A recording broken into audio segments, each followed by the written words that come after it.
Haïti, malgré ses difficultés, se tient prête à collaborer avec la communauté internationale pour surmonter ces crises et bâtir un avenir où la paix, la justice et la dignité humaine triomphent.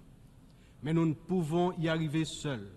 C'est ensemble que nous devons agir pour garantir que personne ne soit laissé de côté. Excellences, Mesdames, Messieurs, en proclamant l'indépendance d'Haïti le 1er janvier 1804, le général Jean-Jacques Dessalines, père fondateur de notre patrie, a donné aux droits de l'homme leur caractère universel.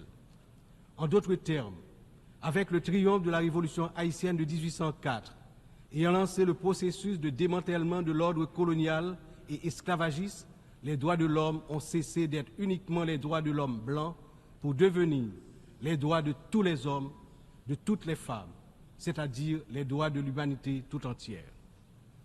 À ce titre, en tant que représentant de la République d'Haïti, porte-parole officiel du peuple haïtien, je me vois dans l'obligation d'attirer l'attention des dirigeants des grandes puissances sur le danger de guerre nucléaire menaçant l'existence des peuples sur tous les continents. Dans cette optique, au nom de la République d'Haïti, je lance un vibrant appel aux chefs d'État de tous les pays membres des Nations Unies pour leur demander d'éviter à l'humanité le péril de la fin de la civilisation sur Terre. Monsieur le Président, Excellences, Mesdames et Messieurs, je m'exprime aujourd'hui avec l'expérience de plusieurs années consacrées au service de mon pays. Mon parcours politique, profondément ancré dans l'histoire d'Haïti, m'a permis de traverser de nombreuses épreuves, toujours avec un même objectif, le progrès de mon pays, la fierté, la dignité restaurée et le bien-être du peuple haïtien meurtri. Ayant présidé le Sénat de la République de 1995 à 2000, puis ayant été témoin de moments critiques de notre histoire politique, j'ai vu de près les défis auxquels notre nation a été confrontée. Mon engagement politique remonte à une époque où les luttes pour la stabilité et la démocratie étaient omniprésentes. Aujourd'hui, en tant que président du Conseil présidentiel de transition, je me retrouve à nouveau à un moment charnière de l'histoire d'Haïti. Mon parcours m'a enseigné que la résilience et la volonté collective sont les seules voies pour garantir un avenir stable et prospère.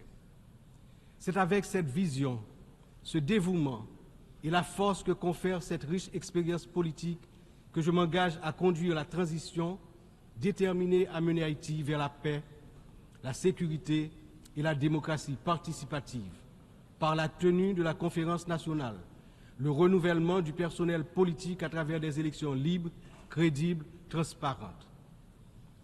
Le peuple haïtien, malgré ces épreuves auxquelles il est confronté, refuse de se laisser submerger par le désespoir.